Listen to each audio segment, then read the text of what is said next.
अपने बच्चों के इंतकाल पर सब्र किया होगा, इन्ना लिल्लाहि व इन्ना इलैहि राजिऊन। और वावेला मचाकर नहीं रोए होंगे, न मां न बाप। ऐसे बच्चे कयामत के दिन अपने माँ बाप को जन्नत में ले जाएंगे। लहू सिगारुहुम दामीसुल जन्नह, जिन बच्चों की रूहें निकल जाती हैं वो रूहें जन्नत के अंदर बेरोको टोक घूमती रहती हैं, जहां चाहती जाती आती रहती हैं। कयामत के दिन जब हिसाब किताब होगा तो अल्लाह ताला इन बच्चों के माँ बाप को, जिनके माँ बाप ने गुनाह किए होंगे, उनको जहन्नम में जाने का फरमान सादिर कर देगा, जाओ इनको जहन्नम में फेंक दो। जब उनको जहन्नम में ले जाया जा रहा होगा तो अल्लाह की तरफ से एक आवाज आएगी, गैब से एक निदा आएगी, आए फरिश्तों अभी इन लोगों को रोक लो। फरिश्ते रोक देंगे। दुनिया में हमने इन लोगों से उनके बच्चे छीने थे, छोटे छोटे, वो जन्नत के अंदर घूम रहे हैं। आए फरिश्तों इनको जहन्नम में डालने से पहले इनको इनके बच्चों से मिलवा दो। जाओ जन्नत से इनको बच्चों को ले आओ। इनको तो जन्नत में ले नहीं जाया जा सकता क्योंकि ये गुनाहगार हैं। बच्चों ही को लाओ और इनसे मिलवा दो। फरिश्ते जाएंगे और उन छोटे छोटे मासूम बच्चों को, 2 साल के, 3 साल के, 4 साल के, 5, 6 साल, 10 साल तक के बच्चों को वो फरिश्ते लेकर आएंगे, जिनको दुनिया में ले लिया गया है, छीन लिया गया, इंतकाल हो गया था। उन बच्चों को लाकर उनके माँ बाप से मिलवाया जाएगा। बच्चे बड़े खुश होंगे अपने माँ बाप को देखकर। बताया जाएगा तुम्हारे माँ बाप है, तुम छोटेपन में ही तुम्हें उठा लिया गया था, ये तुम्हारे माँ बाप। वो उनके गले लगेंगे, मिलेंगे, चिपकेंगे। उनको क्या मालूम कि मेरे माँ बाप को जहन्नम में जाने का हुक्म हो गया। थोड़ी देर के बाद आवाज आएगी, आए फरिश्तों मिलने का टाइम खत्म हो चुका है, इन बच्चों को जन्नत में ले जाओ और इनके माँ बाप को जहन्नम के अंदर फेंक दो। जब ये छोटे छोटे बच्चे ये सुनेंगे कि मेरे माँ बाप गुनाहगार थे और इनको जहन्नम में ले जाया जा रहा है, ये आवाज सुनकर फलम या खुशा बिसौबिहिमा, वो बच्चे फौरन जब ये देखेंगे कि मेरे माँ बाप को जहन्नम में जाने का मुद्दा सुना दिया गया है, खबर दे दी गई है, तो वो अपने माँ बाप के दामन को पकड़ लेंगे, अपने माँ बाप के कमीज को, चादर को जो ओढ़े होंगे वो पकड़ लेंगे। फलम या खुजा, फिर वो उसको नहीं छोड़ेंगे। फलम या खुजा, नहीं छोड़ेंगे, उसको पकड़ लेंगे बिनाहियत सौबिहा, कस के। फलम या खुज, फिर उसको अलग नहीं होंगे, उससे नहीं छोड़ेंगे। फरिश्ते कहेंगे अरे छोड़ो छोड़ो, क्या कर रहे हो, नहीं छोड़ेंगे। ये बच्चे चीख कर कहेंगे इलाहल आमीन, ये कैसा न्याय, ये कैसा जजमेंट, ये कैसा इंसाफ। दुनिया में तूने मुझे छीना मेरे माँ बाप से, और आखिरत में भी मेरे माँ बाप मुझसे छीन रहा है। अगर इधर भी छीनना था तो दुनिया में क्यों छीना। दुनिया में भी मुझे मेरे माँ बाप की मोहब्बत न मिली और आखिरत में भी मुझे मेरे माँ बाप की मोहब्बत नहीं मिल रही है। अल्लाह दुनिया में भी हम अपने माँ बाप से दूर रहे और आखिरत में भी तू मुझे मेरे माँ बाप से दूर कर रहा है। नहीं आय अल्लाह, दुनिया में मुझे माँ बाप का प्यार न मिला, कम से कम हमारे साथ हमें आखिरत में तो मेरे माँ बाप का प्यार दे दे। और जब तुझे छीनना ही था तो मिलवाया क्यों। ये थोड़ी देर की मुलाकात ने मोहब्बत का एक समंदर हमारे दिलों में पैदा कर दिया है। आय अल्लाह, मैं अपने माँ बाप के दामन को नहीं छोड़ूंगा। अल्लाह रब्बुल आलमीन की गैरत जोश में आएगी, पुकार कर कहेगा ए फरिश्तों, मैंने इन मासूम बच्चों की आरज़ू पूरी कर दी, मैंने इनकी तमन्ना पूरी कर दी, मैंने इनकी ख्वाहिश पूरी कर दी। जाओ, आए छोटे छोटे बच्चों, अपने माँ बाप की उंगली पकड़ो और उनको जन्नत के अंदर ले जाओ। जाओ, मैंने तुम्हारी वजह से तुम्हारे माँ बाप को माफ कर दिया है, इनकी मग़फ़िरत कर दी है। जाओ, आए बच्चों, इनकी उंगली पकड़ो और तुम खुद अपने माँ बाप को जन्नत में ले जाओ। ये सुनते ही वो बच्चे अपने माँ बाप से चिपक जाएंगे और वो बच्चे अपने माँ बाप को पकड़कर उनकी उंगली उनको जन्नत के अंदर ले जाएंगे। तो छोटे छोटे बच्चे अपने माँ बाप को जन्नत में ले जाने का जरिया हैं, अगर उनका इंतकाल हो जाए और माँ बाप ने उनके इंतकाल पर सब्र किया हो तो। और चीखे भाई, अब ये खिलौना कौन चलाएगा। ये जो रोती है बयान कर करके, उन औरतों को जन्नत नहीं मिलेगी उस दिन भी। अब जन्नत में जाने वाले कितने लोग हो गए? जिन्होंने कहा ला इलाहा इल्लल्लाह वो जन्नत में जाएंगे। जिन्होंने ला इलाहा इल्लल्लाह के साथ नमाज पढ़ी, रोजा रखा, हज किया, ज़कात दी, यानी चारों काम किए, ये जन्नत में दाखिल होंगे। और तीसरी चीज, मन काना फी आखिरी कलाम, मन काना फी आखिर कलाम ही ला इलाहा इल्लल्लाहु दखलल जन्ना, और जिसकी जबान से आखिरी जुमला ला इलाहा इल्लल्लाह निकला वो जन्नत के अंदर दाखिल होगा। जो बदशगुनी नहीं करता होगा वो जन्नत के अंदर दाखिल होगा। बगैर हिसाब व किताब की जाने वालों में ये भी शामिल है। और जो अपने जिस्म को दगवाते नहीं होंगे, और जो झाड़ फूक नहीं कराते होंगे, और जो अपने रब के ऊपर पूरा का पूरा तवक्कुल और भरोसा और एतमाद करते होंगे, अल्लाह के अलावा उनका यह एतमाद किसी और के ऊपर नहीं गया होगा, ये बगैर हिसाब ये जन्नत में जाने वाले लोगों में से होंगे। आइए एक और आसान तरीका बता दूं जन्नत में जाने का, और बहुत आसान है। मा मिनकुम मिन अहदिन, मा मिनकुम मिन अहदिन यतवज़्ज़उ फयुहसिनुल वुज़ू सुम्मा यक़ूल अशहदु अल्ला इलाहा इल्लल्लाह व अशहदु अन्ना मुहम्मदन अब्दुहु व रसूलुहु इल्ला फुतिहत लहु अब्वाबुल जन्नतिस समानियतु। तुम में से जिसने वुजू बनाया, लीजिए, तुम में से जिसने वुजू बनाया, फयुहसिनुल वुज़ू, और अच्छी तरीके से वुजू बनाया। एक तो होता वुजू बनाना और एक होता है अच्छी तरीके से वुजू बनाना। वुजू बनाना क्या है? जैसे बिहार में एक जगह हम जलसे में गए तो जो टोटियां लगी थी मस्जिद में, नल जो लगे हुए थे, वहां बैठकर मैं वुजू बना रहा था। तो जमात खड़ी थी, बिहारी का एक आदमी बेचारा आया उसी गांव का, और मेरे पास आकर बैठ के वो भी वुजू बनाने लगा। और हमसे पूछता है कि मौलाना साहब हम कितनी रकात हो गई? हमने कहा शायद 2 हो गई, ये 2 बची हैं। 2 हो गई कि हाँ। अब देखिए उसके वुजू की, अल्लाह, उसको दोनों मिल गई। और मैं जब तक वुजू बना के पहुंचा तो मेरी एक और छूट गई। बैठा तो निकल चुकी थी, 2 रह गई थी। पूछा कितनी मौलाना कितनी हो गई? हमने कहा 2 हो गई, शायद 2 रह गई। उसने इतनी जल्दी वुजू बनाया कि जो रह गई थी वो दोनों मिल गई। अब अल्लाह बेहतर जाने कि इसने वुजू बनाया कि क्या किया, ये वुजू नहीं है। कौन सा वुजू बनाने वाले को जन्नत मिल रही है? वुजू सीखिए क्या है। फयुहसिनुल वुजू, अच्छी तरीके से वुजू बनाना। अच्छी तरीके से वुजू क्या है? आप एक चुल्लू पानी लीजिए, जैसे नल पर बैठे तब भी, टोटी खोलिए, पानी लीजिए, टोटी बंद कर दीजिए, पानी ज्यादा जाया ना हो। 2 मुद्द पानी में अल्लाह के रसूल वुजू बना लेते थे। 4 मुद्द का 1 सा होता है, 4 मुद्द का 1 सा होता है, और 1 सा 2.5 किलो का होता है। कितने का? 2.5 किलो का, यानी 2.5 लीटर में का आधा करो तो कितना हुआ भाई?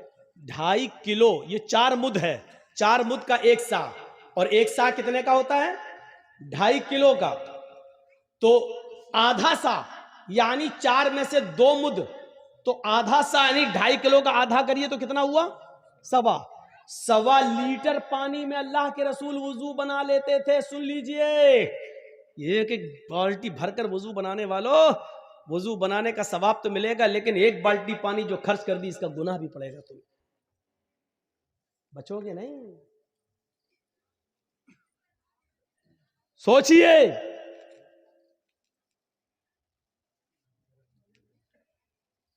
दो सा 2.5 दूनी 5 लीटर की एक कट्टी में अल्लाह के रसूल गुस्ल कर लिया करते थे, पूरा नहा लिया करते थे। और वो भी गुस्ले जनाबत, नापाकी वाला गुस्ल कर लेते थे।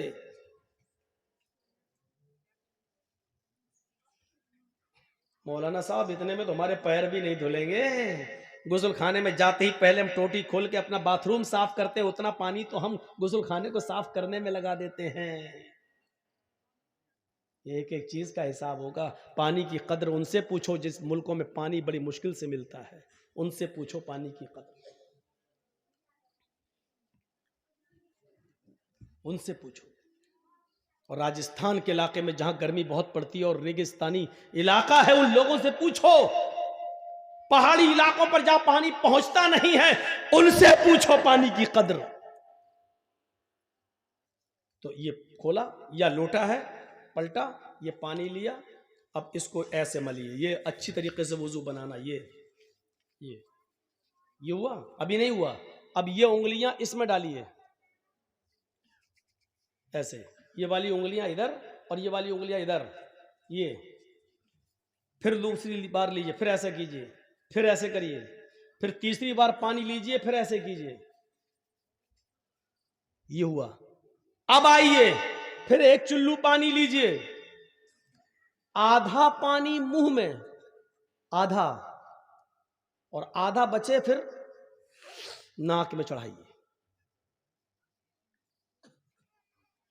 जिस हदीस में ये आया 3 बार कुल्ला करो, फिर 3 बार नाक में पानी डालो, बहुत ही मौजरत के साथ कहता हूं यह हदीस ज़ईफ है। एक ही चुल्लू पानी लेना है, आधा मुंह में। अब शुरू में थोड़ी सी आदत नहीं बनेगी, कभी पूरा ही चला जाएगा मुंह में, क्योंकि अभी यहां तक आदत नहीं है आपकी। आधा मुंह में और आधा नाक में। अब दाहिने हाथ की उंगली से दांतों को रगड़िए ऐसे, और बाएं हाथ के ये अंगूठा और ये वाली उंगली ये नाक में डालिए ऐसे, और उसके बाद नाक से निकालने के बाद जो आधा पानी मुंह में था उसका कुल्ला कीजिए, जो पानी मुंह में उसको नीचे डालिए, और ये अंगूठे से बायां, ये बाएं नाक का नथुना पकड़िए ऐसे, दबाइए और नाक झाड़िए कस के। हम ज्यादा जोर से नहीं बोले करेंगे, नहीं तो पता चला यहां असली की यहीं टपक जाएगा। ऐसे करके झाड़िए, फिर इस उंगली से आप ये पकड़ के दबाइए ऐसे, फिर झाड़िए, और फिर दोनों हाथ से पकड़ के उसको साफ करिए। ईमानदारी के साथ बताइए, अभी तो पैर तक हम पहुंचे भी नहीं हैं। ईमानदारी के साथ बताइए, हाथ धुलने तक और कुल्ला और नाक में पानी डालने तक कितने लोग अमल करते हैं हमारी सोसाइटी और समाज में। इसका मतलब हमारा वुजू भी अभी सही नहीं है, नमाज का नंबर तो बहुत दूर में आएगा। अभी एक बार हुआ, ऐसे ही दोबारा फिर पानी लेना है, और फिर आधा मुंह में और आधा नाक में चढ़ाना है, और फिर वही दोहराना है। फिर तीसरी बार आधा मुंह में आधा नाक में, और फिर यही करना है। अब आया नंबर चेहरे का। अब देखिए, ये नहीं, अभी अभी अभी हाँ, चेहरे का। एक चुल्लू पानी लिया और ऐसे लेके, चुल्लू पानी, चुल्लू एक ही भरना है। बहुत से लोग नल की टोटी में ऐसे दोनों हाथ लेकर फिर मुंह धुलते हैं, पानी का ज़िया है, पानी की बर्बादी है। पानी एक ही चुल्लू लेना है, और उस एक चुल्लू पानी को लेकर ऐसे, ये ऐसे ऐसे करिए, ये फिर लीजिए, फिर ऐसे करिए, मतलब कानों की लौ तक ये। और जब 3 बार ऐसे कर लें, फिर एक चुल्लू पानी अलग लीजिए। ये 3 बार मुंह हो गया। अब एक चुल्लू पानी लेकर उसको दोनों हाथों पर ऐसे डाल के, ये ऐसे करके, अब ये दाढ़ी में ऐसे, जिसकी दाढ़ी हो वो ऐसे ऐसे ऐसे ऐसे करे। अब जिसकी दाढ़ी होगी वो करेगा। अब चिकने चपाट लेडीज चेहरे वाले थोड़ी कर पाएंगे बेचारे, जिनके चेहरे औरतों की तरह, बेचारे क्या करेंगे? वो बेचारे नहीं लेंगे चुल्लू पानी, दाढ़ी नहीं है तो क्या करेंगे वो? जिसकी दाढ़ी है वो, ये है आपका मुंह। मौलाना साहब तकरीर कहाँ कर रहे हैं? ये मसले सीखना जरूरी है। जलसे बहुत सुन चुके हैं आप, लंबी चौड़ी तकरीरें बहुत सुन चुके हैं आप। 20 साल से तकरीरें करने आ रहा हूं। अगर हमारा वुजू ही सही नहीं है तो 20 साल की मेहनत बेकार हो गई। जलसे नमाज और आदि बनाने के लिए होते हैं इबादत का। अगर उन जलसों से हमारी इबादतें वैसी की वैसी हो रही हैं तो फिर इन जलसों का कोई फर्क नहीं पड़ रहा हमारी जिंदगी पर, जब हमारा वुजू सही नहीं, हमारी नमाजें सही नहीं। और कल इंशाअल्लाह बताऊंगा आपको नमाज के टॉपिक पर। आज ये बता रहा हूं जन्नती कौन, और कल नमाज के टॉपिक पर अजान क्यों दी जाती है, कल ये बताऊंगा। जोहर में 4 रकात क्यों है, कल ये बताऊंगा। फजर में 2 रकात क्यों पढ़ी जाती है, ये बताऊंगा। मगरिब में 3 रकात क्यों पढ़ी जाती है, ये बताऊंगा। मगरिब और इशा की और फजर की नमाज में जोर से क्यों पढ़ा जाता है, इमाम जोर से तिलावत क्यों करता है, जोहर में और असर में आदमी आहिस्ता क्यों पढ़ता है, कल ये बताऊंगा। कल की तकरीर थोड़ी दूसरे हिसाब की होगी नमाजी पर, लेकिन यह बताया जाएगा कि जोर से क़िरात क्यों की जाती है और आहिस्ता क्यों की जाती है। जोहर में 4 क्यों है और असर में 4 क्यों है और इशा में 4 क्यों है, और फजर जो सबसे अहम नमाज है जिसमें उठना मुश्किल है उसमें 2 ही क्यों है।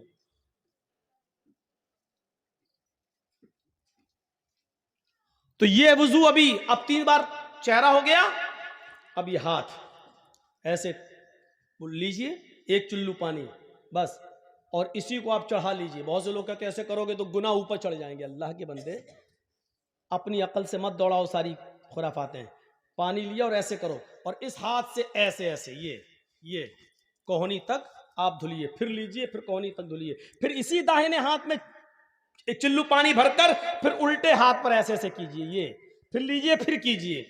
और उसके बाद में एक बार पानी लिया चुल्लू में, 1 ही चुल्लू पानी, फिर लेकर फिर आपको ऐसे करके ऐसे करके ये करना है। सुनिए, मसा यहां तक लाइए, जहां पर सर पर तकिया रखते हैं आप, ये यहां तक, जिसको हम लोग गुद्दी बोलते हैं, यहां तक लाइए हाथ, बिल्कुल ऐसे ही। और इसको पूरी तरीके से, बहुत से लोग क्या करते हैं जो हिप्पी कट बाल रखते हैं, जो शाहरुख खान बने हुए हैं, अरे हम क्या इनके नाम लें, जो हिजड़े बने हुए हैं, ये कहूं, ये ज्यादा बेहतर है। हम तो ये जुमला इस्तेमाल करेंगे, जिसको बुरा लगता हो वो लगे और कल ना आए। जो आजकल बिल्कुल लंबे लंबे बाल रखकर वो बने हुए हैं, हिप्पी कट, हिजड़े कट, ये कुछ बाल देखिए ना आप कैसे कट रहे हैं। यहां से बिल्कुल मशीन चल रही है, यहां से चल रही है, यहां पर देख रहे हैं जैसे टिल्लू पंप रख दिया गया हो, यहां से टकला, यहां से टकला, यहां से टकला, बाल यहां पर हैं। कसम खुदा की ऐसा लगता है ये बाल कौन से हैं, इसको हम कहते हैं सुअर कट बाल, सुअर कट बाल है ये लोग रख रहे हैं आज। ये तो क्या है, सर का मसा, ये और फिर यहां से वापस लाइए, ये अब आपका सर का मसा हो गया। और जोर से करना है, बाल बिगड़ जाने दो। अरे हमारे भी तो बिगड़ गए हैं, हम भी तो कंगी अंगी करके आए। आपको समझाने के लिए देखिए, ये लिया, यहां से लेके ऐसे, ये लीजिए, ये हो गया, फिर यहां से वापस लाइए, ये। अब उसके बाद दोबारा पानी लेने की जरूरत नहीं है, इसी दोनों उंगलियों को कान में डालिए और कान में आप फेरते चले जाइए। आपकी उंगली अपने आप घूमती रहेगी। क्यों? उसमें वो गड्ढे बने हुए हैं, ये अपने आप जब आप ऐसे करेंगे, ऐसे चलाएंगे तो सब उसकी जो नालियां बनी हुई हैं उसमें जाता रहेगा। ये करने के बाद ऐसे देखिए, ये कर लिया, और ये 2 अंगूठे, ये देखिए, ये गौर से, इस वक्त खरगोश मत समझना हमको, ये 2 अंगूठे जो अभी यहां करने के बाद ये एक बार, ये है आपका सर का मसा। ईमानदारी के साथ बताइएगा ऐसा वुजू कौन बना रहा है आजकल? चले हैं नमाज पढ़ने के लिए, 900 चूहे खा के बिल्ली चली हज को। अब उसके बाद में आइए पानी के लिए पैर धुलने का। तो ये पैर धुलने का बड़ा अजीब मसला है, 3 बार कैसे धुला जाएगा? अब चिल्लू भर पानी लेकर तो नहीं धुला जाएगा, तो आपके पास जो लोटा हो तो वो उस पर थोड़ा सा पैर में उलट कर ये करिए ऐसे, और फिर ये उंगली ऐसे, एक एक उंगली, अब हम मोजे पहने हैं तो इसलिए एक एक उंगली को जैसे हम हाथ में किया था ऐसे ही इसको भी ऐसे करिए। आपको लगता है कि कहीं खुश्क न रह जाए, थोड़ा सा पानी और डाल लीजिए, फिर ऐसे करिए, ये ऐसे 3 बार ये और 3 बार ये, दोनों पैर कम से कम यहां तक, टखने तक, यहां तक धुलना है। ज्यादा अगर आप धुल लेते हैं तो कोई मुजायका नहीं है, कोई हर्ज नहीं है, धुल सकते हैं। ये है आपका वुजू, जिसको कहते हैं फयुहसिनुल वुजू, अच्छी तरीके से वुजू बना। अब हदीस सुनिए, मा मिनकुम मिन अहदिन यतवज़्ज़उ फयुहसिनुल वुज़ू थुम्मा यक़ूल, तुम में से जिसने वुज़ू बनाया और अच्छी तरीके से वुज़ू बनाया और वुज़ू बनाने के बाद खड़ा हो गया, वुज़ू बनाकर फारिग हुआ, खड़ा हो गया, खड़ा होने के बाद जिसने ये दुआ पढ़ी, अशहदु अल्ला इलाहा इल्लल्लाहु व अशहदु अन्ना मुहम्मदन अब्दुहु व रसूलुहु, जिसने वुज़ू बनाने के बाद ये दुआ पढ़ी, इल्ला फुतिहत लहु अब्वाबुल जन्नति समानिया, ऐसे आदमी के लिए जन्नत के 8 दरवाजे खोल दिए जाते हैं। जन्नत के 8 दरवाजे इस आदमी के लिए खोल दिए जाते हैं। अच्छी तरीके से वुजू बनाकर दुआ मांगने वाला, दुआ पढ़ने वाले के लिए जन्नत के 8 दरवाजे खोल दिए जाते हैं। ये है जन्नत। मोबाइल में 2 GB खर्च करके जहन्नम कमा रहे हो, पैसा खर्च कर करके वो जहन्नम ले लेते हो, लेकिन जन्नत फ्री में मिल रही, हम लेने के लिए तैयार नहीं। ये हो गया वुजू। और वुजू बनाने के बाद जिसने दुआ पढ़ी, और दुआ देखो इतना सा बच्चा कुर्सी चोरी करके कहाँ भाग रहा है, रहने दो, किसी बड़े बाप का बेटा लग रहा हो, अभी से जमीन पे नहीं बैठ रहा, अभी से कुर्सी पे बैठ रहा है। हमें डर लगता है आगे चल के ये मोदी ना बन जाए। तो वुजू बनाया और अच्छी तरीके से वुजू, और वुजू बनाने के बाद ये दुआ, बहुत से लोग ये दुआ भी पढ़ते हैं, अल्लाहुम्मा जालनी मिनत तव्वाबीन व जालनी मिनल मुतताहिरीन। कोई हर्ज नहीं, पढ़ सकते हो, जायज़ है। लेकिन मुस्लिम शरीफ की हदीस में इतनी ही दुआ बताई जितनी मैंने पढ़ी है, अशहदु अल्ला इलाहा इल्लल्लाह व अशहदु अन्ना मुहम्मदन अब्दुहु व रसूलुहु। अगर इतनी दुआ पढ़ते हैं तब भी काफ़ी है, और ये हदीस सही है, मुस्लिम की है। तिरमिज़ी के अंदर अल्फाज की ज़्यादती है, अल्लाहुम्मा जालनी मिनत तव्वाबीन व जालनी मिनल मुतताहिरीन। आप पढ़ सकते हैं, कोई हर्ज की बात। तो जिसने ये दुआ पढ़ी उसके लिए जन्नत का 1 नहीं, 2 नहीं, 3 नहीं, 4 नहीं, 8 दरवाजे उसके लिए खोल दिए जाते हैं। जन्नत के 8 दरवाजे उसके लिए खोल दिए जाते हैं। अब सुनिए, वुजू बनाया और वुजू बनाने के बाद दुआ पढ़ी, उसके लिए जन्नत के दरवाजे खोल दिए गए। एक और हदीस इसी में जोड़ देता हूं। हजरत बिलाल रजी अल्लाह तआला अन्हु को अल्लाह के नबी सल्लल्लाहु अलैहि वसल्लम ने फरमाया, आए बिलाल मैंने जन्नत का दौरा किया, आए बिलाल मुझे जन्नत दिखाई गई, आए बिलाल जब मुझे मेराज हुई और मुझे जिब्रील ने जन्नत का मुआयना कराया, मुझे जन्नत दिखाई, तो मैंने जन्नत देखी। जन्नत के अंदर हमने तुम्हारे जूतों की आवाज सुनी। आए बिलाल जन्नत के अंदर मैंने तुम्हारे जूतों की आवाज सुनी। तुम ऐसा कौन सा अमल करते हो जिस अमल की वजह से मैंने जन्नत के अंदर तुम्हारे जूतों की आवाज सुनी। यानी अल्लाह ने मुझे पेश की, ये बता दिया है, मुझे अल्लाह ने पहले ही से ये बाखबर कर दिया है कि मैं बिलाल को जन्नत देकर रहूंगा।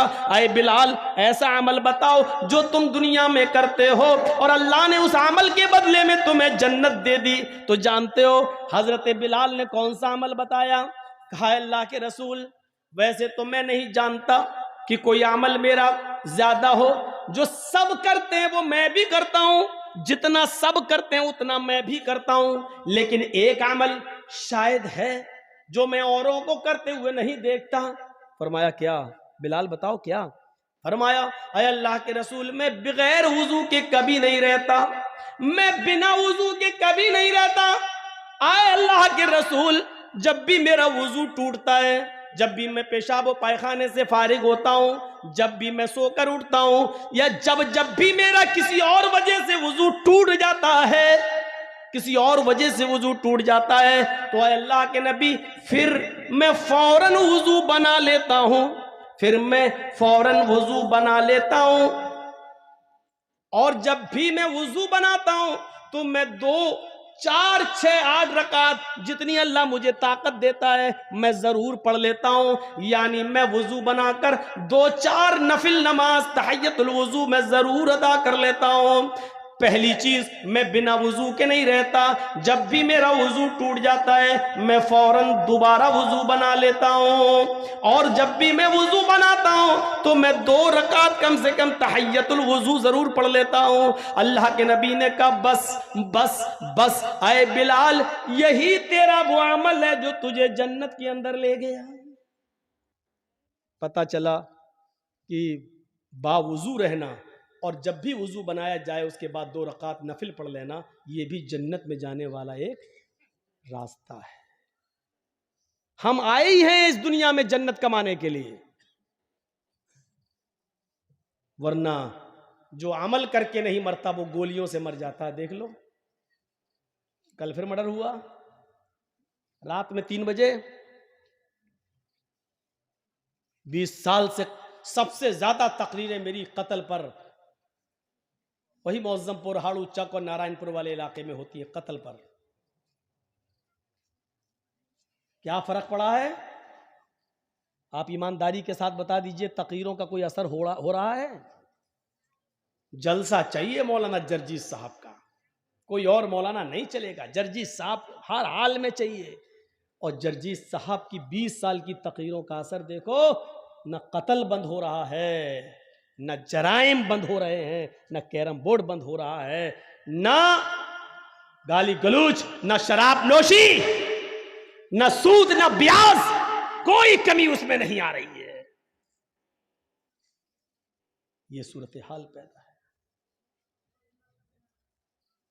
हम और आप सब इस दुनिया में, इसीलिए मैंने कहा कल का भरोसा नहीं। बताइए, 16 साल का लड़का, 19 साल का आदमी, अभी उस बेचारे ने जिंदगी में देखा क्या था? मैं नहीं जानता हूं कि वो अच्छा था या बुरा। अच्छे और बुरे का फैसला तो मेरे भाइयों सिर्फ अल्लाह के अलावा कोई नहीं कर सकता। और याद करो उस जंग को जिसमें एक काफिर कई मुसलमान सहाबा को कत्ल कर चुका है, और जब एक सहाबी उसके पास पहुंच गए और उसको मारने के लिए तलवार उठाई, क्योंकि वो कई लोगों को मार चुका था, जब सहाबी ने उसके पेट में तलवार मारना चाहिए, मौका अच्छा था, तो उसने फौरन तलवार फेंक दी और कहने लगा अशहदु अल्ला इलाहा इल्लल्लाह व अशहदु अन्ना मुहम्मदन अब्दुहु व रसूलुहु। देखो मैंने तलवार फेंक दी, कलमा पढ़ लिया, अब मुझे मत मारो, मैं मुसलमान हूं, मैं सहाबी, मैं इस्लाम ला चुका हूं। उस सहाबी ने तलवार रोक ली और रोकने के बाद कुछ सोचने लगा, कुछ सोचा और सोचने के बाद उठाकर तलवार मार ही दी और उसको मार डाला। जंग खत्म होने के बाद अल्लाह के नबी सल्लल्लाहु अलैहि वसल्लम के पास आए, कहा अल्लाह के रसूल, उसने कई लोगों को मारा, जब मारते मारते हमारे करीब आया और मैंने तलवार उसके ऊपर उठाई तो उसने फौरन कह दिया अशहदु अल्ला इलाहा इल्लल्लाह व अन्ना मुहम्मदन अब्दुहु व रसूलुहु। उसने तलवार फेंक दी थी, कहने लगा कि मैं इस्लाम ले आया, मुझे मत मारो, मैंने रोक लिया तलवार, लेकिन उसके बाद फिर मैंने तलवार मार दी, क्योंकि मैंने जान लिया था कि वो मौत के डर से कह रहा है। उसने देख लिया कि तलवार मेरे हाथ में, वो मौत से बचने के लिए कलमा पढ़ रहा है। अल्लाह के नबी सल्लल्लाहु अलैहि वसल्लम ने फरमाया लिमा कतलता लिमा कतलहू, तुमने उसको, लिमा कतलतहू, तुमने उसको कत्ल क्यों किया? जब उसने कलमा पढ़ लिया था तो तुमने उसको कत्ल क्यों किया? इस सहाबी ने जवाब दिया, आय अल्लाह के नबी, वो मौत के डर से कलमा पढ़ रहा था, उसने जब देख लिया कि मेरे हाथ में तलवार है और यह आदमी मुझे बिल्कुल मारने के दर पे है, तब उसने मौत से बचने के लिए कलमा पढ़ लिया, इसलिए मैंने उसको मार दिया। फरमाया अशक़क़्त क़ल्बहू, उसने मौत के डर से कलमा पढ़ा या अल्लाह के डर से कलमा पढ़ा, ये तुझे कैसे पता चला? क्या तूने उसके दिल को चीर कर देख लिया था? क्या तू उसके दिल में घुसा हुआ था? तुझे कैसे पता चला कि उसने मौत के डर से पढ़ा है या अल्लाह के डर से? कल कयामत के दिन तू इस कलमे को क्या जवाब देगा? कल कयामत के दिन ये कलमा जब आएगा, ला इलाहा इल्लल्लाह मुहम्मदुर रसूलुल्लाह, जब इसकी जबान से ये कलमा निकलते हुए आएगा तो तू इस कलमे को कल क्या जवाब देगा? कयामत के दिन तू इस कलमे को क्या जवाब देगा? इस कलमे की गर्दन का हाथ तेरे गरिबान पर होगा, तू इस कलमे को कल कयामत के दिन क्या जवाब देगा? मेरे भाइयों, इस हदीस से पता चलता है कि किसी भी कलमा गो मुसलमान को मारना, किसी मुसलमान को कत्ल करना कितना बड़ा जुर्म है। उस कयामत के दिन जिस आदमी को कत्ल किया गया है, मकतूल जिसको कत्ल किया गया है, कयामत के दिन अपने कातिल को ढूंढेगा, इधर उधर पूरे मैदाने महशर में ढूंढता फिरेगा। जब कातिल उसको नजर आ जाएगा तो ये उसके सर के बाल पकड़कर उसको खींचते हुए लाएगा और सीधे लाकर अल्लाह रब्बुल आलमीन के सामने लाकर खड़ा कर देगा। अल्लाह पूछेगा मेरे बंदे ये क्या है?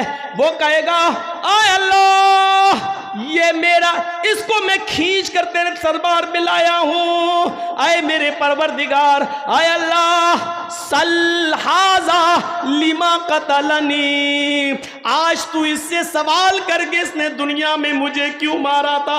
आज इससे तू सवाल कर इसने दुनिया में मुझे क्यों कत्ल किया था? आज इससे तू पूछ इसने दुनिया में मुझे क्यों कत्ल किया था? मुझे कत्ल करने के बाद मेरी बीवी को बेवा किया था, मेरे बच्चों को यतीम किया था। इससे पूछ के मेरी बीवी का क्या कसूर था जो तूने उसको बेवा कर दिया? इससे पूछ के मेरे बच्चों का क्या कसूर था कि तूने उसको यतीम कर दिया?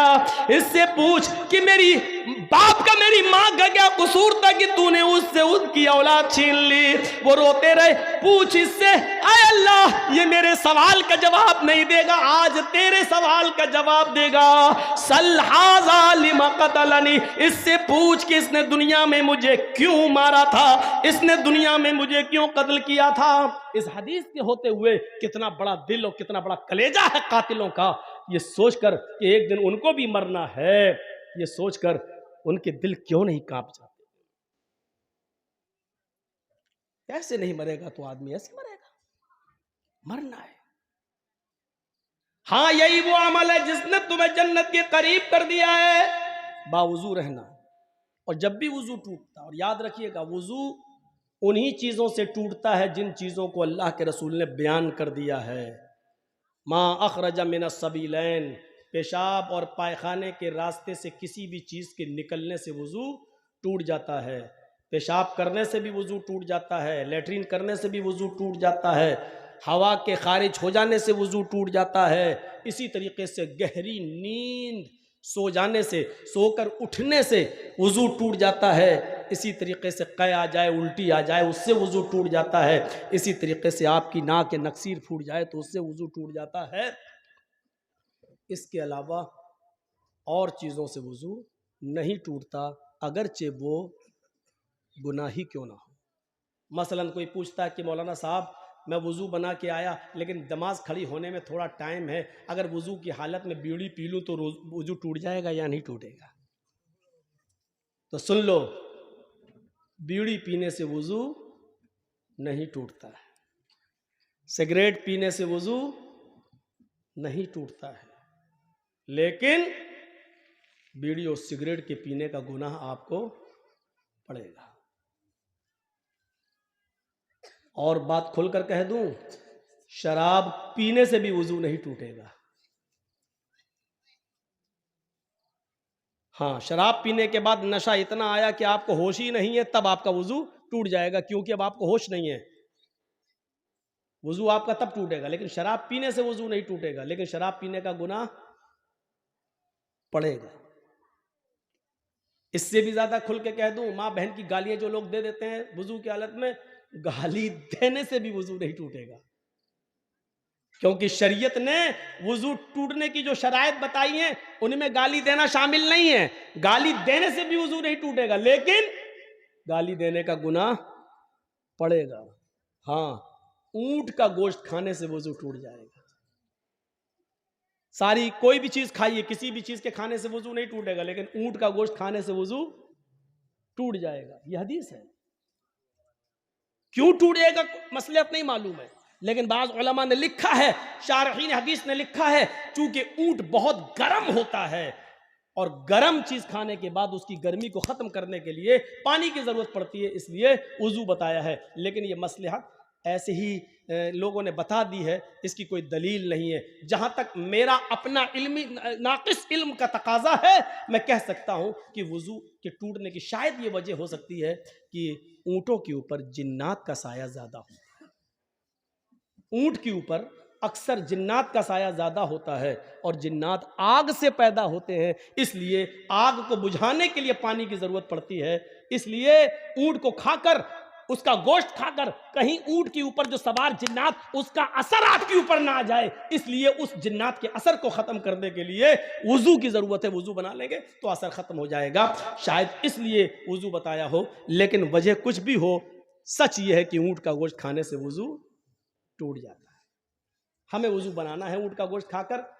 मसलन हम बावुज़ू हैं, किसी ने ऊंट का गोश्त दे दिया, हमने खा लिया, अब हमारा वुज़ू नहीं रहा, अब हमें नमाज पढ़ना है तो वुज़ू बनाना पड़ेगा। मसलहत कुछ भी हो, हमें यह हुक्म मानना है, क्योंकि जनाब मोहम्मद रसूलुल्लाह सल्लल्लाहु अलैहि वसल्लम ने फरमाया है। तो यह मुर्गी खाइए, बकरी खाइए, गाय खाइए, भैंस खाइए, जितने हलाल जानवर खाइए, बावुज़ू हैं, आपका वुज़ू नहीं टूटेगा। लेकिन ऊंट का गोश्त खाएंगे, उसके बाद वुज़ू आपका टूट जाएगा। और चीज़ों से वुज़ू नहीं टूटेगा। गाली आप दे रहे हैं, नहीं टूटेगा वुज़ू, लेकिन हाँ, गाली देने का गुनाह पड़ेगा। अब सवाल ये कि हमने किसी को गाली दी, तेरी माँ का, तेरी, अब गाली देने के बाद वुज़ू है ही, अब हम नमाज पढ़ने जाएं, हाँ जा सकते हो। मौलाना साहब गाली दी तो अब क्या करोगे? गाली दी तो दोबारा वुज़ू बनाओगे? गाली देने से वुज़ू थोड़ी टूटा, वो तो गुनाह तेरा लिख गया है। बाएं हाथ के कांधे पर जो फरिश्ता है उसने लिख लिया तेरा गुनाह। अब तुम जाओ अल्लाहु अकबर कहो, नमाज पढ़ो, अब उसमें दुआ तो आएगी, औज़ु बिल्लाहि मिनश शैतानिर रजीम बिस्मिल्लाहिर रहमानिर रहीम। भाई सुभानक अल्लाहुम्मा पढ़ोगे तो उसमें पढ़ोगे ना, वला इलाहा गैरुक औज़ु बिल्लाहि मिनश शैतानिर रजीम बिस्मिल्लाहिर रहमानिर रहीम अल्हम्दुलिल्लाहि रब्बिल आलमीन अर्रहमानिर रहीम। अल्लाहुम्मा बाइद पढ़ोगे तब भी अल्लाहुम्मा बाइद बैनी व बैन खताया कमा बाअदत बैनल मशरिक़ि वल मग़रिब अल्लाहुम्मा नक़्क़िनी मिनल खताया कमा युनक़्क़ा थौबुल अबयज़ मिनद दन्स। ये पूरी दुआ पढ़ोगे, उसके बाद पढ़ोगे औज़ु बिल्लाहि मिनश शैतानिर रजीम बिस्मिल्लाहिर रहमानिर रहीम। जहां आपने गाली दी, औज़ु बिल्लाहि मिनश शैतानिर रजीम पढ़ने के बाद आपने उस असर को खत्म कर दिया, लेकिन गाली देने का गुनाह आपको पड़ेगा। तो मेरे भाइयों, इस बात को याद रखिएगा। मसले हैं ये छोटे छोटे, इनको अपने जहन में रखिएगा। हर हराम चीज नापाक नहीं होती है, मसला याद रखिएगा। हर हराम चीज नापाक नहीं होती है। मसलन हम नमाज पढ़ने के लिए जा रहे हैं, अचानक कोई आदमी शराब पी रहा और शराब की बोतल से शराब गिरी और मेरे कपड़ों पे गिर गई। अब शराब हमारे कपड़ों पे लगी हुई है, क्या इस शराब से हमारा कपड़ा नापाक हो जाएगा? क्या हम धोएंगे उसके बाद जाएंगे नमाज पढ़ने के लिए?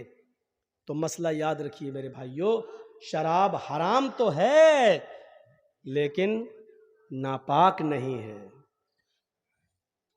और नापाक ना हो, सिर्फ हराम है, यानी उसको आप पी नहीं सकते, उसका पीना हराम है, लेकिन कपड़े पे अगर आपकी गिर गई है और नमाज की जमात खड़ी है तो आप उसी कपड़े में नमाज पढ़ लीजिए, आपकी नमाज हो जाएगी। इसी तरीके से आपने किसी जानवर को ज़िबा किया, बकरे को या गाय को, और छुरी चलाते वक्त खून की छींटें आपके कपड़े पे आ गई, खून हराम तो है। इन्नमा हर्रमा अलैकुमुल मैतता वद्दम, अल्लाह ने खुद कहा तुम्हारे ऊपर मुर्दार हराम है, तुम्हारे ऊपर खून हराम है, तुम्हारे ऊपर लहमल खिंजीर, सूअर का गोश्त हराम है, हैं? कहा है, सुन लीजिए, खून हराम तो है, आप खून पी नहीं सकते हैं। खून जब आप निकालेंगे तो जम जाएगा, जमा हुआ खून आप चाकू से काट कर आग में भून कर खा नहीं सकते हो। महाराष्ट्र में, कोकण में बहुत से लोग खाते हैं।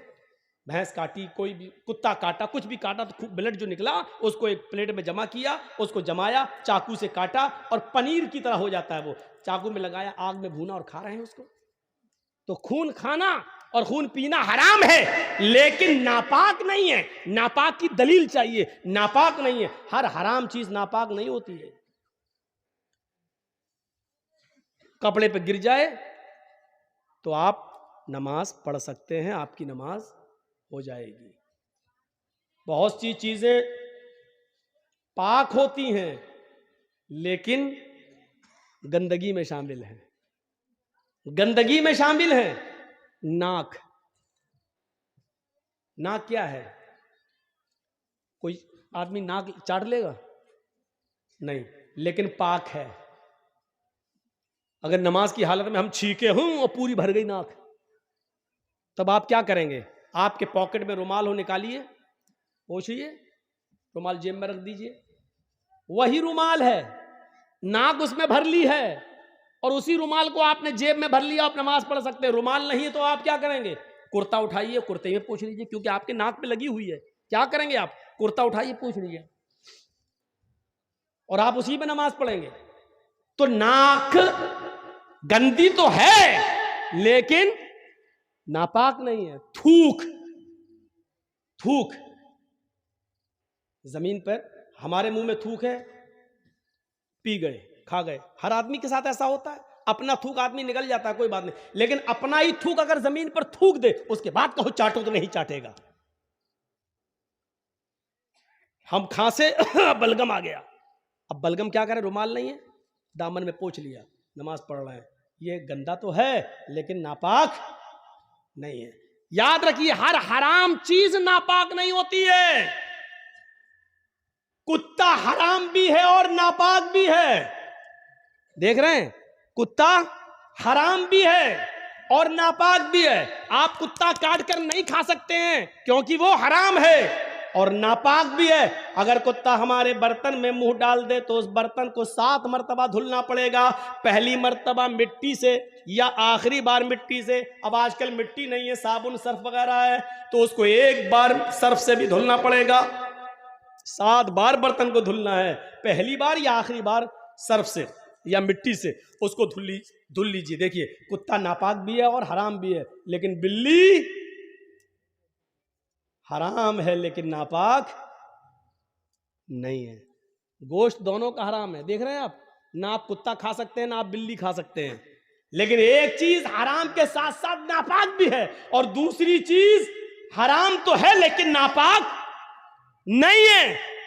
अल्लाह के रसूल ने बिल्ली को काटना और ज़िबा करके उसका गोश्त खाना हराम बताया है, लेकिन जब अल्लाह के नबी वुजू बनाते थे तो बिल्ली आपके पास चली आती थी। आप जिस लोटे से वुजू बना रहे हैं पानी से, बिल्ली की जबान निकली, आप उसी लोटे को टेढ़ा कर देते थे, बिल्ली उसी लोटे से पानी पी लिया करती थी। और बिल्ली के झूठे पानी से अल्लाह के रसूल वुजू बना लिया करते थे, और वुजू बनाकर आप मस्जिद में नमाज भी पढ़ने जाते थे।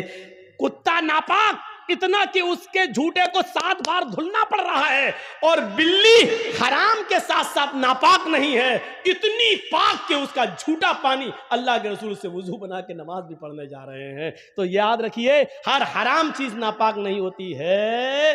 लिहाजा हराम चीज का खाना हराम है, लेकिन कपड़े में अगर लग जाए, अब वो स्प्रे होता है, स्प्रे परफ्यूम होता है ना, लोग कहते हैं इसमें अल्कोहल है, अल्कोहल। अरे जब शराब नापाक नहीं है तो अल्कोहल कैसे नापाक हो जाएगा? अल्कोहल पीना हराम है, अल्कोहल खाना हराम है। अल्कोहल की बोतल लाकर आप पिएंगे, ये हराम है, लेकिन अल्कोहल अगर कपड़े में लग जाए, खुशबू है, परफ्यूम में है, मारा स्प्रे, और नमाज पढ़ने जा सकते हैं? हाँ जा सकते हो। उसमें अल्कोहल है, बना रहने दो अल्कोहल। अल्कोहल तो फौरन उड़ जाता है, जैसे ही आपने मारा स्प्रे, स्प्रे की खुशबू आपके उस पे आई और अल्कोहल उड़ जाता है। अल्कोहल रुकता नहीं है। होम्योपैथिक मेडिसिन में अल्कोहल डाला जाता है, और जब अल्कोहल जब आप ऐसे पकड़ेंगे और पानी में बूंद डालेंगे, होम्योपैथिक ड्रॉप्स डालेंगे, लिक्विड होम्योपैथ, तो वो अल्कोहल उड़ता जाएगा, अल्कोहल रुकता नहीं है। तो मेरे भाइयों, परफ्यूम लगाकर भी नमाज पढ़ना जायज है, अगरचे परफ्यूम में अल्कोहल क्यों ना हो, नमाज पढ़ सकते हैं, क्योंकि हराम तो हो सकता है लेकिन नापाक नहीं।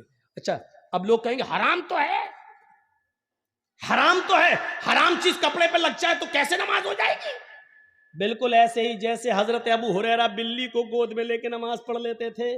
मैं पूछता हूं कि हराम है, फिर गोद में क्यों ले रहे हैं? हराम है, अल्लाह के नबी क्यों उठा रहे हैं? अच्छा, गधा क्या है? वो भी तो हराम है, लेकिन अल्लाह के रसूल गधे की पीठ पर बैठकर सवारी कर रहे हैं और चल रहे हैं। अगर गधा नापाक होता तो अल्लाह के रसूल सल्लल्लाहु अलैहि वसल्लम उस नापाक जानवर पर बैठकर सवारी नहीं करते। उसके जिस्म से निकलने वाले पसीने से अल्लाह के रसूल के कपड़े भी नापाक हो जाते, लेकिन अल्लाह के रसूल गधे की सवारी भी किया करते थे, सफर भी करते थे गधे पर बैठकर, और आकर आप उन्हीं कपड़ों में नमाज भी पढ़ते थे। अच्छा, सोना क्या है? सोना मर्द के लिए क्या है? सोना मर्द के लिए हराम है। आप सोने की अंगूठी नहीं पहन सकते हैं, आप सोने की चेन नहीं लगा सकते हैं, आप सोने की कोई चीज मर्द अपने जिस्म पर इस्तेमाल नहीं कर सकता है।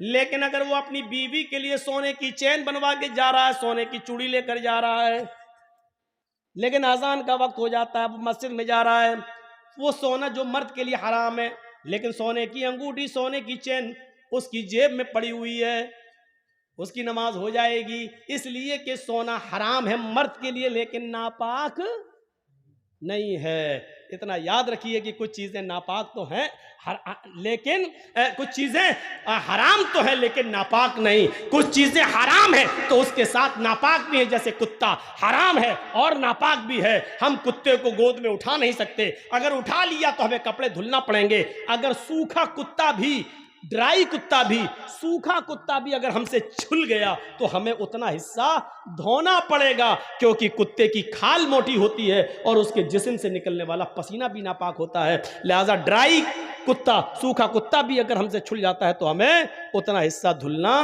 पड़ेगा। और बिल्ली चाहे कितनी ही हमसे रगड़े छुले, हमारी गोद में आके बैठ जाए, हमें कपड़े धुलने की ज़रूरत नहीं है। ये छोटे छोटे मसलों को आप याद रखिएगा। अब मैं थोड़ा सा आगे बढ़ता हूँ तो वज़ू के बाद नफिल नमाज पढ़ लेना भी जन्नत में ले जाने का सबब है। इज़ा क़ाल अल मुअज़्ज़िन अल्लाहु अकबर अल्लाहु अकबर, जब मुअज़्ज़िन कहे अल्लाहु अकबर अल्लाहु अकबर, फ़क़ूलू अल्लाहु अकबर, तो तुम भी कहो अल्लाहु अकबर। वइज़ा क़ाल अल मुअज़्ज़िन अशहदु अल्ला इलाहा इल्लल्लाह, जब मुअज़्ज़िन कहे अशहदु अल्ला इलाहा इल्लल्लाह तो तुम भी कहो अशहदु अल्ला इलाहा इल्लल्लाह। जब मुअज़्ज़िन कहे अशहदु अन्ना मुहम्मदर रसूलुल्लाह तो तुम भी कहो अशहदु अन्ना मुहम्मदर रसूलुल्लाह। जब मुअज़्ज़िन कहे हय्या अलस सलाह फ़क़ूलू ला हौला वला कुव्वता इल्ला बिल्लाह, जब मुअज़्ज़िन कहे हय्या अलस सलाह तो तुम कहो ला हौला वला कुव्वता इल्ला बिल्लाह। जब मुअज़्ज़िन कहे हय्या अलल फलाह तो तुम कहो ला हौला वला कुव्वता इल्ला बिल्लाह। जब मुअज़्ज़िन कहे अल्लाहु अकबर तो तुम भी कहो अल्लाहु अकबर। जब मुअज़्ज़िन कहे ला इलाहा इल्लल्लाह तो तुम भी कहो ला इलाहा इल्लल्लाह। देखिए, मुअज़्ज़िन अजान दे रहा मस्जिद में, हम चाय पी रहे हैं होटलों पर। अल्लाह के नबी क्या फरमाते हैं? जन्नत में जाना चाहते हो तो ये अमल करो, मुअज़्ज़िन जो कहे वही तुम कहो। सिर्फ हय्या अलस सलाह और हय्या अलल फलाह पर ला हौला वला कुव्वता इल्ला बिल्लाह पढ़ो, और जब वो आज़ान दे चुके, जब उसकी आज़ान ख़त्म हो जाए तो तुम ये दुआ पढ़ो, अल्लाहुम्मा रब्ब हाज़िहि दावति ताम्मा वस्सलातिल क़ाइमा आति मुहम्मदनिल वसीला वल फ़ज़ीला वबअसहु मक़ामम महमूदा अल्लज़ी वअदतह। जिसने ये दुआ पढ़ ली, मुअज़्ज़िन के आज़ान देने के बाद जिसने ये दुआ पढ़ी, हुल्लत लहू शिफ़ात यौमल क़यामा, क़यामत के दिन अल्लाह रब्बुल आलमीन की जानिब से इस आदमी के लिए शिफात करना मेरे लिए हलाल हो जाएगा। ये जहन्नम के दरवाजे पर भी खड़ा होगा, मैं इसको जहन्नम के दरवाजे से खींच कर ले आऊंगा। अल्लाह मुझे इस बात की इजाजत देगा कि मैं इसकी शिफात करूं, सिफारिश करूं, और इसको जहन्नम के दरवाजे से भी खींच कर मैं जन्नत में ले जाऊंगा और दाखिल कर दूंगा। यानी इस आदमी के लिए सिफारिश करना मेरे लिए हलाल हो जाएगा। अब आप अंदाजा लगाइए, अजान के कलमात दोहराना है और ये दुआ पढ़ना है, और हमारे लिए अल्लाह के रसूल सिफारिश करने के लिए तैयार हैं। ये जन्नत में जाने का एक रास्ता है। एक सहाबी अल्लाह के नबी के पास आए। अब तो इतनी चीजें हो गई कि हम किसी को खड़ा करके पूछे कि कितनी है तो कोई नहीं बता पाएगा। अब तो हमें भी सोचना पड़ेगा हम कितनी बता चुके हैं। एक सहाबी अल्लाह के नबी के पास आए, कहा दुल्लनी अला अमलिन इज़ा अमिलतु दखलतुल जन्नह। एक ऐसा अमल बता दीजिए कि जिसको मैं करूं और करते ही जन्नत में दाखिल हो जाऊं। अल्लाह के रसूल, ऐसा अमल बताओ जिसको मैं करूं और जन्नत में दाखिल हो जाऊं। तो अल्लाह के नबी ने उसको क्या फरमाया? ताबुदुल्लाह, एक अल्लाह की इबादत कर, तुकीमस सलातल मफरूज़ा, फर्ज नमाज की, तुकीमस सलातल मकतूबा, फर्ज नमाज की हिफाजत कर, उसको पढ़। वतूतिय ज़कातल मकतूबा, और जो ज़कात तेरे ऊपर लिख दी गई है तू उस ज़कात की अदायगी कर। वतसूम रमज़ान, रमज़ान के पूरे महीने के रोजे रख। तहज्जुल बैत, और हज कर, खाने काबा की ज़ियारत कर, हज कर। तदखुलुल जन्नह, तू जन्नत के अंदर दाखिल हो जाएगा। लीजिए, कितना आसान रास्ता बता दिया अल्लाह के नबी सल्लल्लाहु अलैहि वसल्लम ने। ये जन्नत में जाने वाला रास्ता है, और जन्नत में जाने वाले रास्ते अल्लाह के नबी बतला रहे हैं। आइए, ये हमारी माँ बहनें आई हैं, इनको भी जन्नत में जाने का एक रास्ता बता दूं। बैठ जाओ भाई, मत उठो सामने से। एक भी रास्ता निकल गया तो क्या करोगे? सुनिए, बहुत अच्छा, माँ बहनें आई हैं, सुन लो। अय्युम अमरातिन इज़ा सल्लत खम्सहा वसामत शहरहा व अहसनत फरजहा व अताअत बालहा फलतदखुल मिन अब्वाबिल जन्नति शात। ये चारों चीजें औरतों के लिए बताई जा रही हैं। जो औरत 5 वक्त की नमाज पढ़ ले, पाबंदी के साथ 5 वक्त की नमाज पढ़ती हो, व सामत शहरा, रमजान के पूरे महीने के रोजे रखती हो, व अहसनत फरजा, अपनी शर्मगाह की हिफाजत करती हो, बेहुदा कपड़े न पहनती हो, कपड़े लूज हो, ढीले ढाले हो, चुस्त न हो, उसके जिस्म का बना और कसावट दिखाई न देती हो, ढीले ढाले कपड़े पहनती हो, वह अताअत बालहा, और अपने शौहर की इताअत व फरमा बरदारी करती हो, अपने शौहर की सेवा में, अपने पति की सेवा में कमी न करती हो।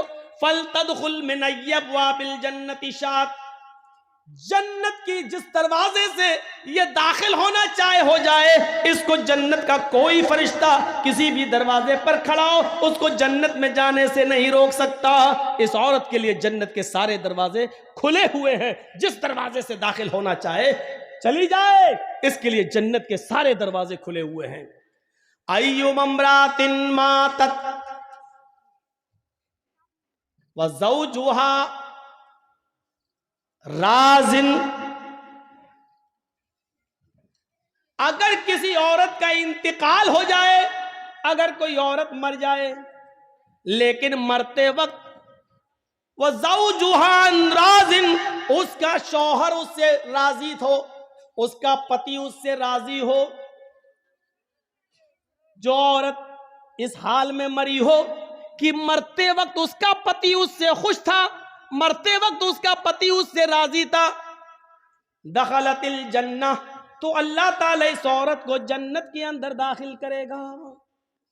इससे पता चलता है कि जिस औरत की मृत्यु हो गई, जिस औरत की मौत हुई और उसका पति उससे राजी नहीं था, तो वो चाहे कितनी नमाजी रही हो, चाहे कितनी रोजेदार रही हो, चाहे कितनी तहज्जुदें पढ़ती रही हो, लेकिन मरते वक्त अगर उसका पति उससे राजी नहीं था, तो ये औरत इतनी नमाजें पढ़ने के बाद, रोजे रखने के बाद और तहज्जुद पढ़ने के बाद भी जन्नत में नहीं जा सकेगी। औरतों की नमाज और रोजा और हज और ज़कात, ये डिपेंड करता है शौहर की मर्जी पर, शौहर की खुशी पर, उसके पति की मर्जी पर, पति की खुशी पर। अगर शौहर राजी तो औरत जन्नती, मरते वक्त अगर शौहर नाराज तो औरत जहन्नमी, नहीं जा सकती जन्नत के अंदर।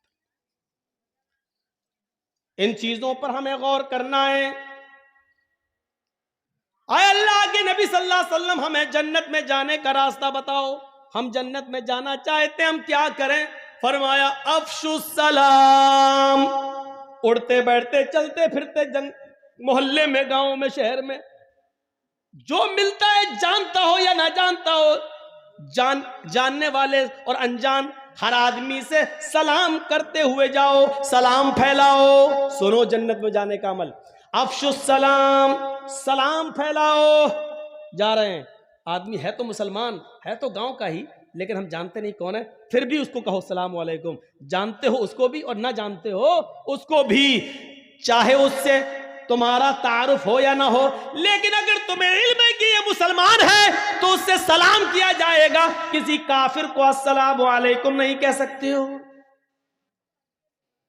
किसी गैर मुस्लिम को अस्सलाम वालेकुम नहीं कह सकते हो। आधा वर्ष, हाँ ठीक है, हाँ ठीक ठीक ठीक, बहुत अच्छा, ठीक, कैसे, ठीक है, हाँ भैया कैसे हो, ठीक है, आदाब आदाब आदाब, ये सब सही है, चलेगा।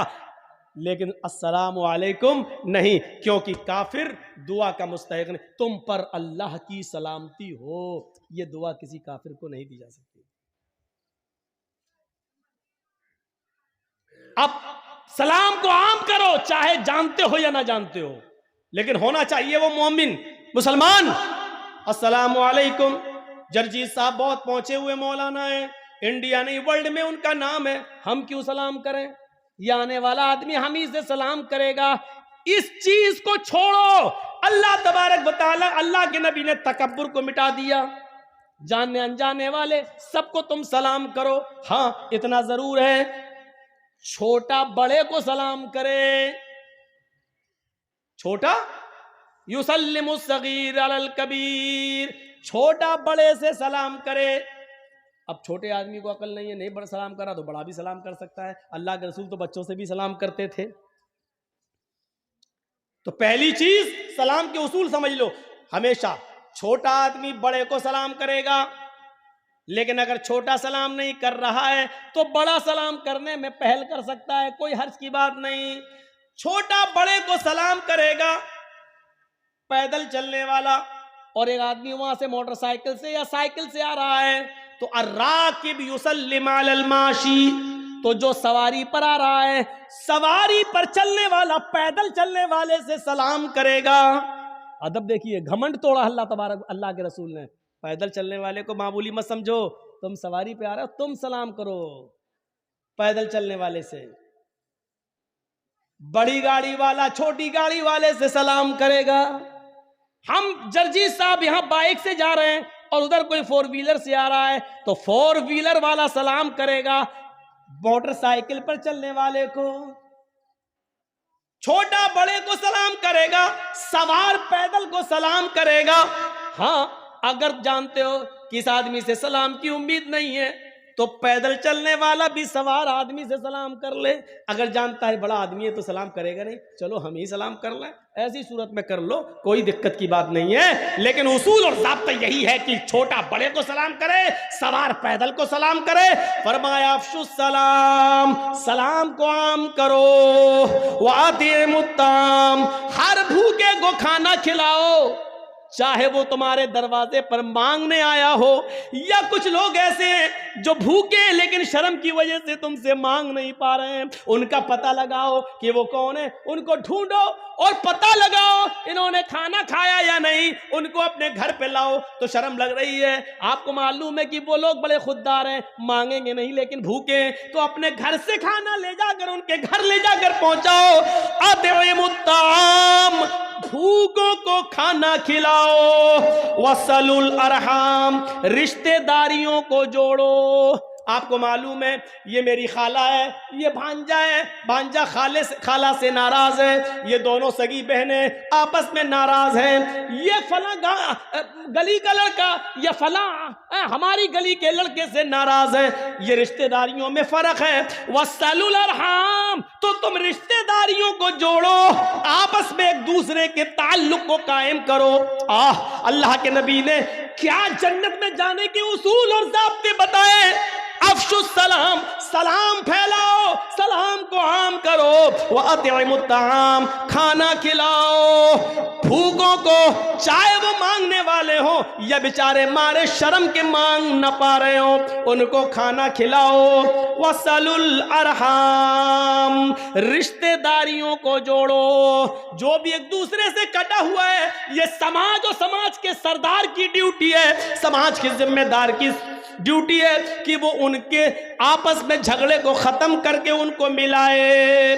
और चौथी चीज बताई, वक़ूमू बिल्लैली वन्नासु नियाम, लोगों जब सारी दुनिया ख्वाब खरगोश में सो रही हो, जब सब खर्राटे लेकर मीठी मीठी नींद के मजे ले रहे हो और सब अपनी सख्त सर्दियों की रातों में अपने मुंह पर कंबल ढांक कर सो रहे हो, ऐसी ठंडी रात में उठकर वुजू बनाकर अपने घर के कोने में मुसल्ला बिछाकर अल्लाह की इबादत करो, क़याम करो, रात को जागो, नमाज पढ़ो, तहज्जुद पढ़ो और कुरान की तिलावत करो। वक़ूमू बिल्लैल, रात के किसी हिस्से में उठो, वन्नासु नियाम, उस वक्त जब लोग सो रहे हो, जब सारी दुनिया नींद के मीठी नींद के मजे ले रही हो, उस वक्त अपने रब को मनाओ, उसके सामने तौबा करो, इस्तिग़फ़ार करो, उठो नमाज पढ़ो, उठो इबादत करो, हाथ उठाओ, तौबा करो, इस्तिग़फ़ार करो, मग़फ़िरत मांगो, अपने आंखों से आंसुओं को गिराओ और रो रो कर अपने रब को मनाओ, रो रो कर अपने रब से तौबा करो। तुम ये 4 काम अगर कर लोगे, अफ़शुस सलाम, फिर से सुनो, सलाम फैलाओ, वातिमुत्ताम, भूखे को खाना खिलाओ, रिश्तेदारियों को जोड़ो, और रात के तारीख हिस्से में जब पूरी दुनिया सो रही हो तो अकेले उठो और अल्लाह को याद करो, रो और गिड़गिड़ाओ। रात की तारीकी में कौन उठता है? रात में वही उठेगा जिसको घमंड नहीं होगा, क्योंकि वो जानता है सारी दुनिया सो रही है, उसके अंदर दिखावा नहीं होगा। मौलाना जर्जीस रात की तारीकी में मस्जिद में आके नमाज पढ़ें तो दिखावा हो सकता है कि लोगों को दिखाने जा रहे हैं कि देखो हम रात में तहज्जुद पढ़ते हैं, लेकिन घर के अंदर जब सारे लोग पूरा मोहल्ला सो रहा है, लेकिन घर के अंदर हम नमाज पढ़ रहे हैं, तो कौन जानता है कि हम रात को उठ के नमाज पढ़ रहे हैं। इसलिए फरमाया जब सारी दुनिया सो रही हो तो तुम उठो और घर के कोने में तुम नमाज पढ़ो, इबादत करो और दुआ, क्योंकि इस वक्त तुम्हारे अंदर घमंड नहीं है, तकब्बुर नहीं है। तदखुलुल जन्नत बिसलाम, अगर ये 4 काम तुम कर लो तो तुम सलामती के साथ जन्नत में दाखिल हो जाओगे, सलामती के साथ तुम जन्नत में चले जाओगे। सलाम को फैलाओ, भूखों को खाना खिलाओ। कितनी अच्छी चीजें बताई हैं, ये जन्नत में जाने के रास्ते हैं। और हम क्यों आए इस दुनिया के अंदर? उसी खोए हुए मकाम को, जिस मकाम से हमारे बाप आदम और हव्वा को निकाला गया, उस मकाम को दोबारा पाने के लिए अल्लाह ने यहां भेजा है। अब गलती यहां मत करना, तुम्हारे बाप आदम जन्नत में शैतान की बात मान चुके हैं, इधर भी शैतान तुम्हारा पीछा करेगा। अब इधर तुम उसकी बातों को रिजेक्ट करके, उसकी बातों को अपने पैरों से रौंद कर कुरान और हदीस की बात पर अमल करके उस खोए हुए मकाम को दोबारा पालो, इसलिए हमें भेजा गया है। और आपसे बहुत ही मुअद्दबाना गुजारिश, जलसों के अंदर मेलों को बंद करिए। हिंदुस्तान के किसी भी कोने में चले जाइए, मेला नहीं लगता है। हम यूपी में जलसे करते हैं, किसी जलसे में मेला नहीं लगता है। हम आंध्रा में जाते हैं, मेला नहीं लगता है। हम तेलंगाना में जाते हैं, मेले नहीं लगते हैं। कश्मीर जाते हैं, मेले नहीं लगते हैं। पंजाब जाते हैं, हरियाणा जाते हैं, राजस्थान जाते हैं, मेला नहीं लगता है। सिर्फ बिहार के चंद इलाकों में और बंगाल में तो पूरे बंगाल में तो कहीं दिखते ही नहीं कि मेला ना लगता हो। सिर्फ आप ही नहीं, और मेलों में जितना नंगा नाच होता है वो मेरे भाइयों बयान करने के लायक नहीं। जिस तरीके से जवान लड़कियों की भीड़ होती है, ये बयान करने के लायक नहीं है। किस मुंह से तुम हिजाब के खिलाफ आंदोलन करोगे? किस मुंह से करोगे? तुम अपने जलसों में, जब मेले में आने वाली और इन ड्रामेबाज जवान लड़कियों को उनकी पोशाक और उनकी लिपस्टिक और क्रीम और पाउडर से नहीं रोक सकते हो, और मेले में उनके ऊपर बैन नहीं लगा सकते हो, तो हिजाब क्या कायम करवा पाओगे आप? हिजाब तो उतरवाया जा रहा है, उसके जवाब में होना तो यह चाहिए था कि अच्छा हमारी मुस्लिम बेटियों से हिजाब उतरवाएगा। इस जिद में पूरे हिंदुस्तान की सारी औरतों को हिजाब पहनना शुरू कर देना चाहिए था कि हिजाब सिर्फ उस लड़की का मसला नहीं, हमारे इस्लाम से जुड़ा हुआ एक अहम मसला है। होना तो यह चाहिए था। सिर्फ जलूस निकाल लेने से हक अदा नहीं हो जाएगा, टीवी पर डिबेट हो जाने से हक अदा नहीं हो जाएगा। बहुत ही मौजरत के साथ कहना पड़ता है, देखिएगा अभी कुछ देर पहले क्या हाल था इसी रोड का। लड़कों से ज्यादा लड़कियां दिखाई दे रही थी, और 5-6 साल की बच्चियां नहीं, 15, 16, 18, 20 साल की लड़कियां। और वो कपड़े, अल्लाह की कसम, फिर सुन लो, अल्लाह की कसम, जो कपड़े पहने हुए थी, किसी भी कीमत पर उन कपड़ों को तहजीब के कपड़े नहीं कहा जा सकता है। किसी भी कीमत पर उन कपड़ों को शर्म हया के कपड़े नहीं कहा जा सकता है। बेशर्मी और बेहयाई के कपड़े पहने हुए थे। अब बताना पड़ेगा कि बेशर्मी और बेहयाई का कपड़ा कौन सा होता है।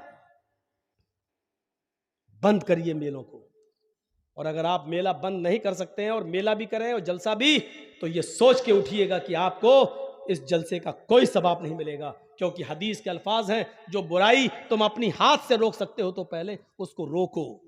मेला तुम रोकने की ताकत रखते हो, जब जलसा करवाने की ताकत रखते हो तो मेला रोकने की भी ताकत रखते हो। यह हाथ से करने की ताकत है,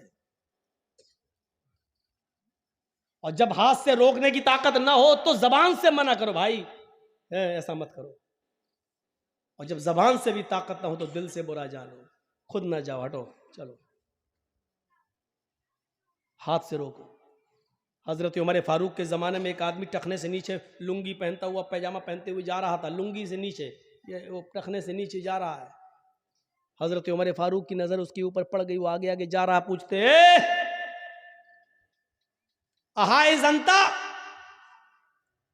उसने पीछे मुड़ के देखा, हजरत उमर किससे कह रहे हैं? अहाइस अंता का मतलब जानते हैं? हजरत उमर ने कहा उसे, तुझे पीरियड आ रहा है क्या? औरतों को जो महीने में कुछ दिन, मखसूस दिन जो उनको गुजरना पड़ता है एमसी से, उनको कुछ दिन, 4-5 दिन जो उनको ब्लड आता है, उस महीने को उसको कहते हैं पीरियड, महीना। तो हजरत उमर ने उससे कहा, अहाइस अंता, क्या तुझे पीरियड आ रहा है, महीना आ रहा है? वो पीछे मुड़ के देखता है, किसको कह रहे हैं अल्लाह के हजरत उमर? तो कहा कि जी किसको कह रहे हैं? कहा तुमसे कह रहा हूं। मुझसे? हंसते हुए वो कहता मुझसे? कि हाँ। हंसते हुए कहता, अमीरुल मोमिनीन आपका दिमाग तो सही है, हल यहीजुर रजुल, क्या मर्द को भी महीना आता है? देखिए सवाल क्या किया उसने, हल यहीजुर रजुल, क्या मर्द को भी पीरियड आता है? तो हजरत उमर ने कहा, क्या मर्द भी टखने से नीचे पैजामा पहनता है? यानी टखने से नीचे कपड़ा पहनने का हुक्म तो अल्लाह के रसूल ने औरतों को दिया है। नीचे इतना नीचा कपड़ा हो, इतनी नीची शलवार हो, इतनी नीची साड़ी हो कि जमीन की मिट्टी को छूते हुए जाए, जमीन की मिट्टी से चिपक कर जाए, जमीन पर लटकती हुई जाए, उसकी चप्पल भी नजर नहीं आनी चाहिए। यह है औरत का पर्दा। टखने से नीचा कपड़ा तो अल्लाह के रसूल ने औरत को पहनने का हुक्म दिया है, और तुम टखने से ऊपर पहने हुए हो, तुम टखने से नीचे पहने हुए हो, यानी औरतों वाला कपड़ा पहने हो, औरतों वाला काम कर रहे हो। जब कपड़ा पहनने में, पैजामा पहनने में जब औरतों वाला काम इस्तेमाल कर सकते हो, तो हो सकता है कि तुम्हें महीना भी आ रहा हो। जेब सिक्कीन, छुरी लाओ, और छुरी से उसका पैजामा काट दिया। उसने कहा अमीरुल मोमिनीन मैं घर पे छोटा कर लूंगा। कहा नहीं, उसका पैजामा वहीं से काट दिया और कहा कि सुनो, अल्लाह के नबी ने फरमाया जब कोई बुराई अपनी आंख से देखो तो अपने हाथ से दूर करो। मेरे अंदर हाथ से दूर करने की ताकत थी। कौन है इसका जिम्मेदार? कौन करेगा? अभी इस समाज में कोई लड़का किसी लड़की को लेके भाग जाए, 2-4 दिन के बाद पकड़ा जाए, पंचायत बैठ जाएगी, इतना जुर्माना, इतना ये, वो शादी करो, ये करो, नहीं करे तो इतना जुर्माना, तेरी हिम्मत कैसे पड़ी? सब गांव के सरदार बैठ जाएंगे। एक लड़का लड़की को लेके भागता, पंचायत बैठ जाती है। आपके समाज में अगर कोई आदमी फजर की नमाज नहीं पढ़ता है, कहां चले जाते हैं गांव के सरदार लोग, और उस वक्त पंचायत बिठा के क्यों उसके लिए सजा मुतय्यन नहीं करते हैं? बताइए। आपके समाज में कोई आदमी शराब पी के घर पे आ जाता है, समाज का सरदार क्या करता है? मीटिंग नहीं बुलाता है, उस पर एक्शन नहीं लेता है। अगर लड़का लड़की को लेके भाग जाए, उसकी मीटिंगें हो सकती हैं, उसके ऊपर जुर्माना मुतय्यन हो सकता है, तो मुझे बताओ कि फिर आपके समाज में कोई फजर की नमाज ना पढ़े, जोहर की नमाज ना पढ़े, उसके लिए कोई सजा मुतय्यन क्यों नहीं की जाती है? मतलब यह है कि जो आप जिन कामों पर सजा मुतय्यन करेंगे और जो आपको अच्छा लगेगा वो आप करेंगे। शरीयत के मुताबिक आपको नहीं चलना है। आप जिसकी चाहेंगे उसकी पंचायत बिठाएंगे, और जो गुनाह हैं और जिन गुनाहों की नहीं चाहेंगे उन गुनाहों की ये आपकी मर्जी पर नहीं चलेगी। मेरे भाइयों इस्लाम के, नहीं चलेगी। अंदाजा लगाइए और गौर कीजिए, अल्लाह के नबी सल्लल्लाहु अलैहि वसल्लम फरमाते हैं, मैं यज़मल्ली बैना लहयैहि व रिजलैहि अज़मन लहुल जन्नह। जो मुझे इन दो चीजों की जमानत दे दे, जो मुझे इन दो चीजों की गारंटी दे दे, मैं उसको जन्नत की गारंटी देता हूं। कौन सी है वो दो चीजें? बैना लहयैहि, दोनों ये जो दाढ़ी के जो दोनों किनारे हैं, गाल, मुंह, इनके बीच में जबान, जो मुझे दोनों जबड़ों के बीच की चीज यानी जबान की जमानत दे दे, मैं इससे कभी गलत नहीं बोलूंगा, झूठ नहीं बोलूंगा, चोरी नहीं, झूठ नहीं बोलूंगा, गीबत नहीं करूंगा, किसी की बुराई नहीं करूंगा, जब भी बोलूंगा सच बोलूंगा, इसको कभी बुरे चीजों में इस्तेमाल नहीं करूंगा। वो बैना रिजलैहि, और अपने दोनों पैरों के बीच, दोनों टांगों के बीच यानी शर्मगाह की हिफाजत दे दे, हम इसको कभी गलत काम में इस्तेमाल नहीं करेंगे। जो इन दो चीजों की जमानत मुझे दे दे, अज़मन लहुल जन्नह, मोहम्मद रसूलुल्लाह फरमाते हैं, मैं उसको जमानत देता हूं जन्नत की, मैं उसको जमानत देता हूं कि ये जन्नत के अंदर जाएगा, ये जन्नत के अंदर दाखिल होगा, ये जन्नत के अंदर जाएगा, मैं उसको जन्नत में जाने की जमानत देता हूं, ये जन्नत के अंदर जाएगा। ये जबान से जो गीबत चुगली होती है, ये बहुत बुरी चीज होती है। अल्लाह के नबी मस्जिद में नमाज पढ़ा रहे हैं, सलाम फेरा, अस्सलामु अलैकुम व रहमतुल्लाह, अस्सलामु अलैकुम व रहमतुल्लाह। नमाज पढ़ाने के बाद जब आपने चेहरा मुक्तदियों की तरफ किया तो क्या देखा कि एक सहाबी उठ के जा रहे हैं, नाम है उनका अबू सईद खुदरी, सलाम, उन्होंने भी नमाज पढ़ ली, वो जा रहे हैं। जब वो दरवाजे पर पहुंच गए मस्जिद के, तो अल्लाह के नबी ने फरमाया, जिसने जन्नती आदमी ना देखा हो वो देख ले, ये जन्नती आदमी जा रहा है। दुनिया में जन्नती, जिसको जन्नती देखना हो देख ले, ये जन्नती जा रहे हैं। साहबा ने पीछे मुड़ के देखा, वो अबू सईद खुदरी हैं। दूसरे दिन आपने फिर नमाज पढ़ाई, जब सलाम फेरा, अबू सईद खुदरी फिर उठ के जाने लगे, तो अल्लाह के नबी ने कहा, जिसने जन्नती ना देखा हो वो देख ले, ये जन्नती जा रहा है। साहबा ने फिर पीछे मुड़ के देखा तो वही अबू सईद खुदरी हैं। तीसरे दिन आपने फिर फरमाया, जिसने जन्नती ना देखा वो देख ले, ये जन्नती सहाबी है, ये जन्नती आदमी जा रहा है। अल्लाह के नबी सल्लल्लाहु अलैहि वसल्लम ने जब जिसको जन्नती कहा तो साहबा ने फिर पीछे मुड़ के देखा, कौन है ये? वही अबू सईद खुदरी। तो हजरत अब्दुल्ला इब्ने उमर को तजस्सुस हुआ कि ये क्या करते हैं जिनको बार बार जन्नती कह रहे हैं अल्लाह के नबी। जितना अमल हम करते हैं उतना अमल ये भी करते हैं, लेकिन इनको तीनों दिन जन्नती क्यों कहा? तो हो सकता है कि मस्जिद में बाहर कोई काम ना करते हो सकता है घर में कोई काम कर रहे हो। तो ये उनके घर पहुंच गए। अबू सईद खुदरी ने कहा, आइए, कैसे आना हुआ? कहा, मेरे अब्बू से लड़ाई हो गई है मेरी, कुछ 2-3 दिन में तुम्हारे यहाँ रहना चाहता हूँ, उनका गुस्सा ठंडा हो जाएगा, मैं चला जाऊंगा। कहा, अच्छा ठीक है, आओ, कोई बात नहीं, माँ बाप से नहीं लड़ना चाहिए, वैसे तुम आ जाओ, मेरे मेहमान हो। उनको क्या मालूम ये किस लिए आए। उन्होंने कमरा दे दिया उनको। अब वो अब्दुल्ला इब्ने उमर उनके वो देख रहे हैं कि घर में ये कौन सा अमल करते हैं। लेकिन 3 दिन रुकने के बाद, 3 रात रुकने के बाद अब्दुल्ला इब्ने उमर कहते हैं कि मेरे सामने तो कोई ऐसा अमल आया नहीं कि जो हमसे ज्यादा हो। घर में भी ये उतना ही करते जितना हम अपने घर में करते हैं, यानी जितनी नमाज ये अपने घर में पढ़ते हैं उतना हम भी अपने घर में पढ़ते हैं। तो तीसरे दिन जब ये वहां से जाने लगे तो कहने लगे, अबू सईद खुदरी, मेरे बाप हमसे नाराज नहीं है, मेरी माँ भी मुझसे नाराज नहीं है, बल्कि मैं तो एक चीज का पता लगाने के लिए आया था। कहा, क्या पता लगाने के लिए आए थे? कहा, ये देखना चाह रहा था कि 3 दिन आपने नमाज पढ़ी और तीनों दिन जब आप मस्जिद के दरवाजे पे आए तो अल्लाह के नबी ने फरमाया, जिसने जन्नती ना देखा हो वो देख ले। तो तीनों दिन आप ही रहे। मैंने सोचा कि पता नहीं, हो सकता घर में कुछ कोई अमल करते हो, लेकिन मैंने देखा कि आपके अमल हमारे अमल से ज़्यादा नहीं है। जितना हम घर में करते हैं उतना आप करते हैं, जितना हम बाहर करते हैं उतना आप भी करते हैं, लेकिन जन्नत में आप जा रहे हैं और किसी को अल्लाह के रसूल नहीं कह रहे हैं, सिर्फ आपसे कह रहे हैं, क्या मामला है? अबू सईद खुदरी कहते हैं, ये तो मैं नहीं जानता, लेकिन शायद एक वजह हो। कहा, क्या? मैं मस्जिद में भी फजूल में नहीं बैठता, बेकार नहीं बैठता। देख रहे हैं, मैं मस्जिद के अंदर भी फालतू नहीं बैठता। जैसी नमाज खत्म होती है अस्सलामु अलैकुम वरहमतुल्लाह, अस्सलामु अलैकुम वरहमतुल्लाह, मैं फौरन नमाज पढ़ के, फर्ज नमाज पढ़ के घर आ जाता हूँ। सुन्नतें और नवाफिल मैं घर में पढ़ता हूँ। मेरी ये खूबी ये होगी कि अब तक जब से मैंने नमाजें पढ़ना शुरू की और इस्लाम लाया हूँ, मैंने अब तक न तो अपनी जबान से किसी की बुराई की है और ना ही मेरे कानों ने आज तक किसी की बुराई सुनी है। हजरत उमर कहते हैं, अब्दुल्ला इब्न उमर कहते हैं, शायद यही वजह हो वो अल्लाह के नबी के पास आए, कहा अल्लाह के नबी, अबू सईद खुदरी ने मुझे ये बताया है, क्या ये सच है? फरमाया, मैं नहीं चाहता था कि अबू सईद खुदरी की नेकी तुम्हें बताऊं, वो राज में थी, राज में रहने देता, लेकिन तुम उनके घर जाकर मालूम कर आए हो।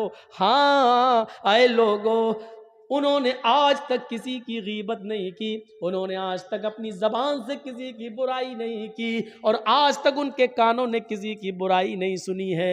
यही नेकी है कि अल्लाह ने उनको जन्नती बना दिया और मैंने उनको जन्नती कह दिया। ये जन्नती आदमी है। इस हदीस की रोशनी में हम लोग अपना गरीबान के बटन खोल के झांकें कि कितने जन्नती हैं। अभी यहाँ से जाते जाते और घर तक पहुँचते पहुँचते भी किसी न किसी की बुराई कर ही देंगे। और इस मामले में हमारे दाएं बाएं जो बैठी हुई हैं हज्जने चौधराना, ये मोहल्ले की औरतें ना, ये तो अम्मा है बातों की, इनको तो अवार्ड मिलना चाहिए। एक पेड़ के नीचे दो औरतें जोर जोर से बातें कर रही थी।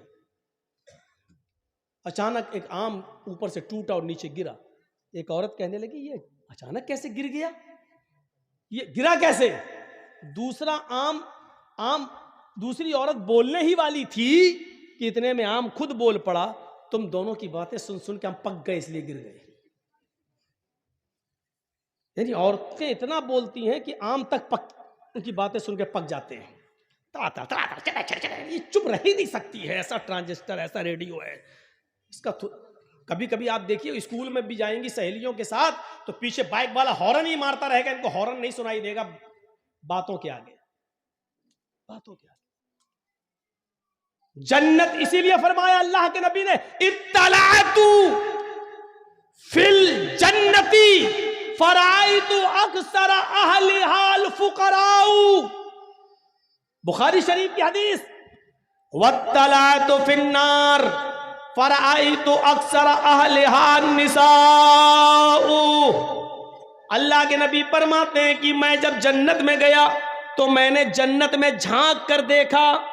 जब मुझे मेराज हुई मैंने जन्नत में झांक कर देखा, फराइतु अक्सर अहलिहाल फुकरा, तो मैंने जन्नत के अंदर सबसे ज्यादा तादाद गरीबों की देखी, मिस्कीनों की देखी, फकीरों की देखी, यानी अमीरों को मैंने जन्नत में कम देखा। ये आज के दौलतमंद और अमीर लोगों के लिए बहुत बड़ी नसीहत है ये हदीस।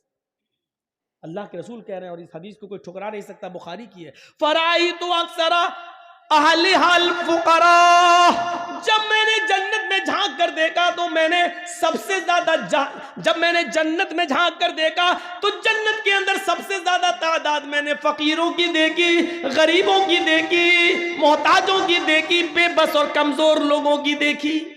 गरीब आदमी को क्या हिसाब किताब देना, उसको दौलत का हिसाब देना ही नहीं है, उसके पास है ही नहीं, उसको जुल्म का हिसाब देना ही नहीं। गरीब आदमी वो दूसरे के ऊपर जुल्म कर ही नहीं सकता बेचारा, उसको किसी का, उसको नमाज का, रोजे का, बस दो ही चीजों का हिसाब देना है। ज़कात तो उसके ऊपर फर्ज थी ही नहीं बेचारे को कि ज़कात दी थी कि नहीं, उसके पास खुद ही नहीं था, वो दूसरों से खुद ज़कात लेता था, तो उसको नमाज और रोजे का हिसाब देना। बस ज़कात उसके ऊपर थी नहीं क्योंकि वो खुद गरीब है, हज उसके ऊपर था ही नहीं क्योंकि हज का पैसा ही नहीं था, वो गरीब आदमी।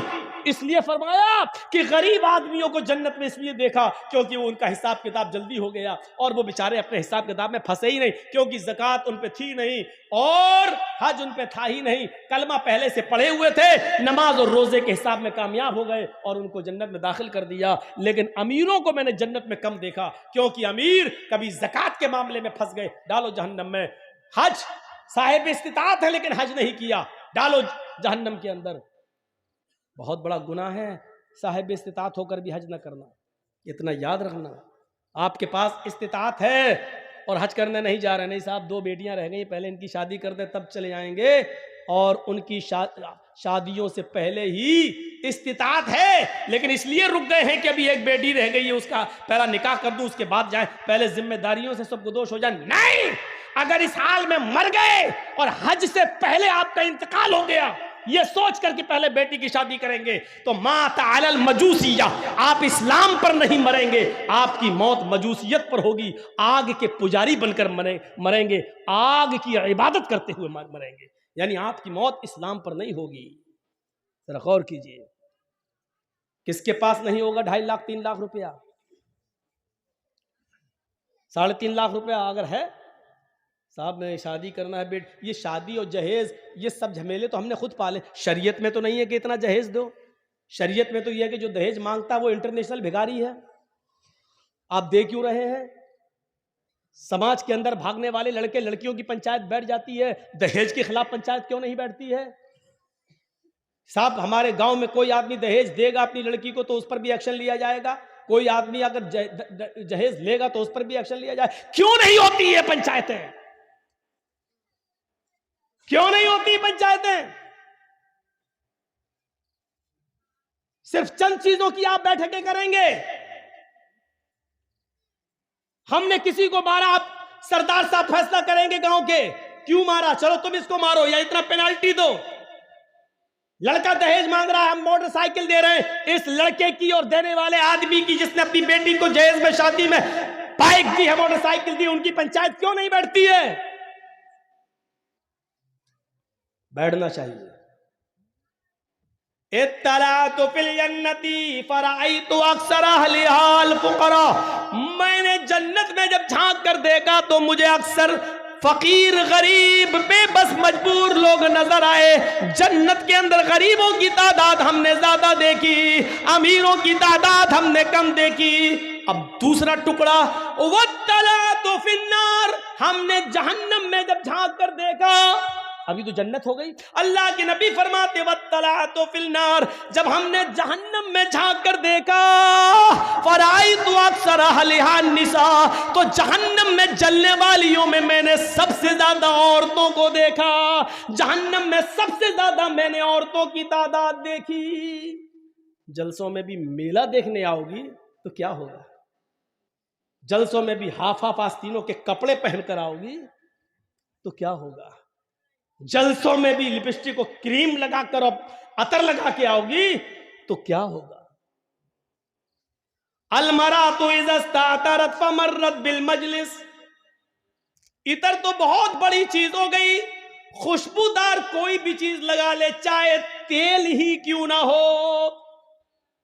जिस औरत ने तेल खुशबूदार कोई चीज अपने जिस्म पर लगा ली, बालों में खुशबूदार तेल ही क्यों ना लगा लिया, डाबर आंवला ही क्यों ना लगा लिया, जिससे खुशबू आती है, इतना सा तेल सर में खुशबूदार कोई चीज लगा ली, फमर्रत बिल मजलिस, और वो निकल जाए सड़क पर, निकल जाए रोड पर, निकल जाए मजलिस में, लोगों के बैठने की जगह या लोगों के चाय पीने की जगह या मेले ठेले या बाजार में जहां मर्द बैठे हो उस रास्ते से निकल जाए। अल्लाह के नबी फरमाते फमर्रत बिल मजलिस फहिया कज़ा व कज़ानिया ज़ानियत व ज़ानियता ज़ानियता, अल्लाह के नबी फरमाते हैं बस गुजर जाए, खुशबूदार कोई चीज लगाकर निकल जाए, फमर्रत बिल मजलिस, गुजर जाए, फहिया कज़ा व कज़ा, वो ऐसी है वो ऐसी है। फिर आपने खुद ही बता दिया आनी अज़ानियता ज़ानियता ज़ानियता,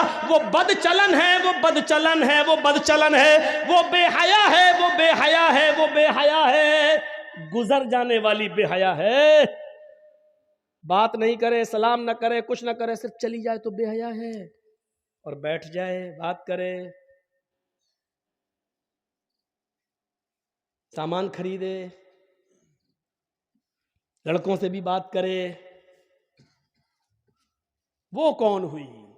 चलो ये आपके सोचने के लिए छोड़ देता हूं, हम बोलेंगे तो आप शायद कल हमें बैठने भी दो, इतना बुरा बोलता है हमारी माँ बहन बेटियों को, हम नहीं बोलेंगे। आप सोचो जब गुजरने वाली ये हो गई तो बात करने वाली, चोंच चलाने वाली, लड़कों के साथ घूमने वाली कौन है? और मैंने बताया था शायद मौजमपुर के अभी जलसे के अंदर कि भाभी अपने सगे देवर के साथ भी उसकी बाइक पर बैठकर कलियाचक नहीं जा सकती है,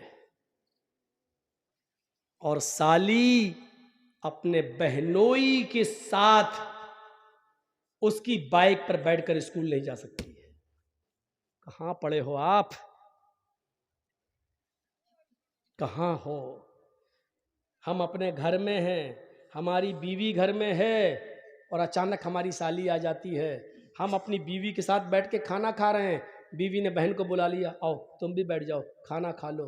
जर्जी साहब अपनी बीवी की मौजूदगी में भी साली के साथ खाना नहीं खा सकते हैं, और उस साली को इजाजत नहीं कि अपनी बहन की मौजूदगी में भी वो मेरे साथ खाना खाए। कहां पड़े हो? बीवी की इजाजत है फिर भी जायज नहीं है, बीवी मौजूद है फिर भी साली बीवी की बहन की मौजूदगी में बहनोई के साथ खाना नहीं खा सकती है। यहां तो बाइकों पे घूम रही है मालदार कलिया चाय। शर्म हमें मगर नहीं आती। साहब हिजाब हिजाब हिजाब क्या है? अरे ये तो पॉलिटिकल मुद्दा है, 10 मार्च के बाद सब बंद हो जाएगा। ये पॉलिटिकल मुद्दे नहीं है, ये हमारे इस्लाम का एक हिस्सा है। हाय अली, जब मेरा इंतकाल हो जाए तो मुझे दिन के उजाले में दफनाने मत जाना, ज़ुहर के बाद मेरी मिट्टी मत करना, असर बाद मेरी मिट्टी मत करना, मगरिब के बाद मेरी मिट्टी मत करना, ईशा की नमाज के बाद जब काफी अंधेरा हो जाए तब मुझे कब्रिस्तान में ले जाना, तब मुझे दफन करना। ये कौन कह रहा है? फातिमा कह रही हैं। किससे कह रही हैं? अपने पति से, अली से। आए अली, मैं नहीं चाहती कि मेरे मुर्दा जिस्म पर पड़े हुए कफन पर भी किसी गैर मर्द की नजर पड़े। मुर्दा जिस्म पर पड़े हुए कफन पर भी गौर से सुनो, मेरी बहनों गौर से सुनो, मेरी बेटियों गौर से सुनो, मेरी माँ गौर से सुनो, मेरे मरे हुए मेरे मुर्दा जिस्म पर पड़े हुए कफन पर भी किसी गैर मर्द की नजर पड़े, मैं ये भी नहीं चाहती। एक तरफ तो मुर्दा मरने के बाद वैसे ही सारे अहकाम खत्म, मुर्दा जिस्म पर कफन, उस कफन की क्वालिटी और कलर सफेद और वाइट रंग का, लेकिन मैं नहीं चाहती हूं कि कफन से लिपट जाऊं तब जब मेरा चेहरा भी छिपा हुआ हो और मुझे ले जाया जा रहा हो तो चेहरा तो छिपा है, पैर हाथ सब छिपे, फिर भी कफन तो नजर आ रहा है। मैं नहीं चाहती कि मेरे मुर्दा जिस्म पर पड़े हुए कफन पर भी नजर किसी मर्द की नजर पड़े। मोहम्मद रसूलुल्लाह की बेटी ये कह रही है, फातिमा ये कह रही है, जब रात का अंधेरा हो जाए, इतनी रात हो जाए कि सफेद रंग का कफन भी रात की तारीकी में दिखाई न दे, तब मुझे रात के अंधेरे में कब्रिस्तान ले जाना और आप मुझे कब्र के अंदर उतारना, आप सबसे पहले मुझे मिट्टी देना। मेरे प्यारे साथियों, गौर करो, ये मसले को एक तूफान बनाया जा सकता है कि शौहर बीवी को गुस्ल दे सकती है या नहीं, बीवी मरने के बाद शौहर को गुस्ल दे सकती है या नहीं, लेकिन फातिमा कह रही है, आए अली, मेरे इंतकाल के बाद आप मेरे बदन को हाथ लगाएंगे, आप मुझे गुस्ल देंगे, मैं आपके हाथ से नहाना पसंद करूंगी, मुझे आप गुस्ल दीजिएगा। हजरत अबू बकर सिद्दीक की जब बीवी का इंतकाल होता है, अबू बकर सिद्दीक का जब इंतकाल होता है तो अबू बकर सिद्दीक को उनकी बीवी ने गुस्ल दिया। अबू बकर सिद्दीक का जब इंतकाल होता है तो उनको उनकी बीवी ने गुस्ल दिया, और फातिमा का जब इंतकाल होता है तो उनको उनके शौहर हजरत अली ने गुस्ल दिया। ये झमेले अपने अपने मसलकों के एतबार से किए जा सकते हैं कि गुस्ल देना जायज है कि नाजायज है, लेकिन अगर नाजायज होता तो अबू बकर को उनकी बीवी गुस्ल न देती और हजरत अली फातिमा रज़ी अल्लाह तआला अन्हा को गुस्ल न देते। मेरे भाइयों, ये पर्दा है, इस पर्दे को आप लाइए और नाफिज कीजिए, तब जाकर हिजाब के खिलाफ एहतिजाज करो तो अच्छा भी लगता है यार, अच्छा भी लगता है। हमारी बेटियां तो बेपर्दा घूम रही हैं, हम एहतिजाज कर रहे हैं और हिजाब के फेवर में बोल रहे हैं। शर्म आनी चाहिए, शर्म आनी चाहिए।